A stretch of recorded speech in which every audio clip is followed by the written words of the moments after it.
কক্সবাজারের ক্যাম্পে রোহিঙ্গাদের নানা অপরাধে জড়িয়ে পড়া নিয়ে তৈরি হয়েছে উদ্বেগ। রোহিঙ্গাদের সংখ্যা বাড়ার সঙ্গে কঠিন হচ্ছে পরিস্থিতি সামাল দেওয়া। সমস্যার স্থায়ী সমাধানে প্রত্যাবাসনে জোর দেওয়া হলেও মিয়ানমারের অভ্যন্তরীণ সংঘাতে কাটছে না অনিশ্চয়তা। আর এই নিয়ে আলোচনা করতে রাজধানীর বনানী থেকে আমাদের সাথে যোগ দিচ্ছেন অভিবাসন বিশেষজ্ঞ আসিফ মুনির। আসিফ মুনির, স্বাগত আপনাকে আমাদের সাথে যুক্ত হওয়ার জন্য। প্রথমে যে বিষয়টা আমি জানতে চাচ্ছি যে কোনোভাবেই রোহিঙ্গা প্রত্যাবাসনের কোনো সম্ভাবনা দেখা যাচ্ছে কিনা, এবং এ নিয়ে সরকারের পক্ষ থেকে নতুন করে কোনো উদ্যোগ নেওয়ার আছে কিনা, এবং আন্তর্জাতিক সম্প্রদায়কে কিভাবে এই বিষয়ে আরো সক্রিয় করা যায়। বান্ডেল থাকলে প্রতি সেনমানিতে টাকা বাঁচবে। বিকাশ সেনমানি বান্ডেল কিনে জিতুন প্রতি লেনদেনে। প্রত্যাবাসনের বিষয়টি এখনো অনিশ্চিত এবং সেভাবে কোনো সম্ভাবনা এখনো দেখা যাচ্ছে না। আর নতুন উদ্যোগের কথা যেটা বললেন, যে বর্তমান সরকার যেটা চেষ্টা করেছে, বিশেষ করে জাতিসংঘে বিগত সেপ্টেম্বরে যে সাধারণ পরিষদের সভা হয়েছে, সেটার পাশাপাশি কিছু সাইডলাইন বৈঠকে আমাদের মাননীয় প্রধান উপদেষ্টা প্রস্তাব রেখেছিলেন যে একটা আন্তর্জাতিক সম্মেলন রোহিঙ্গা বিষয়ে আলাদাভাবে করার জন্য। যদিও জাতিসংঘের বিভিন্ন বৈঠকে এটা নিয়ে আলাপ হয়, তো সেটা তখন সবাই সম্মত হয়েছে, অনেক দেশই সম্মত হয়েছে এবং সেটা একটা প্রস্তুতি পর্ব চলছে। সেটার ভিত্তিতে আমরা যেটা জানি যে আগামী সেপ্টেম্বরে যখন আবার এই সভা হতে যাচ্ছে জাতিসংঘের, সেখানে একটা বড় বৈঠক হবে জাতিসংঘের সদস্য রাষ্ট্রদের নিয়ে, যে এই ব্যাপারটা সমাধানে কি কি করা যায়। আর একটা হচ্ছে যে আলাদা একটা আন্তর্জাতিক সম্মেলন হওয়ার কথা কাতারের দোহাতে ডিসেম্বরে। এই দুইটা একটা নতুন উদ্যোগ বলা যেতে পারে এবং সেই অনুযায়ী কিছুটা কূটনৈতিক তৎপরতা শুরু হয়েছে।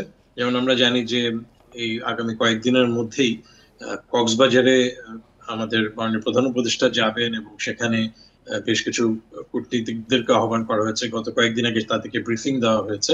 কাজে একটা প্রস্তুতি পর্ব চলছে অন্তত আন্তর্জাতিকভাবে এই বিষয়টিকে আবার আলোচনার সামনে নিয়ে আসার ক্ষেত্রে। ক্যাম্পে থাকা রোহিঙ্গারা যাতে অপরাধে না জড়িয়ে যায় সেটি কিভাবে নিশ্চিত করা সম্ভব, এবং তাদেরকে নজরদারির মধ্যে রাখা কি আদৌ সম্ভব বলে আপনি মনে করেন?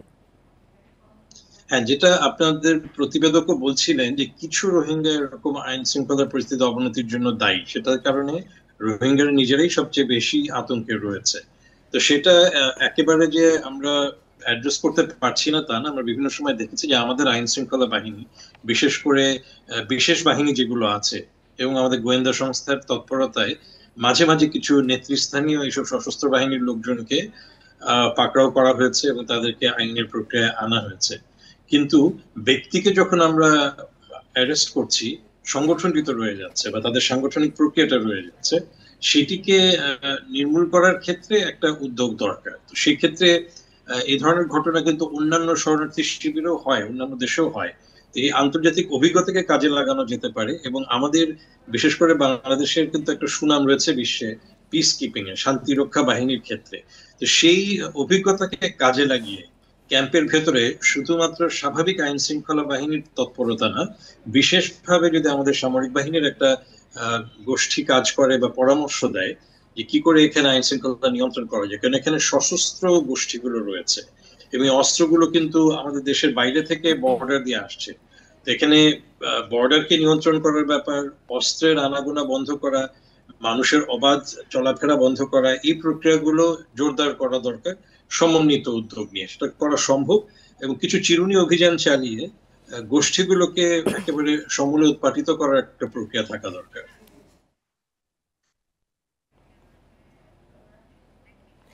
ধন্যবাদ আসিফ মুনির আমাদের সঙ্গে যুক্ত হওয়ার জন্য।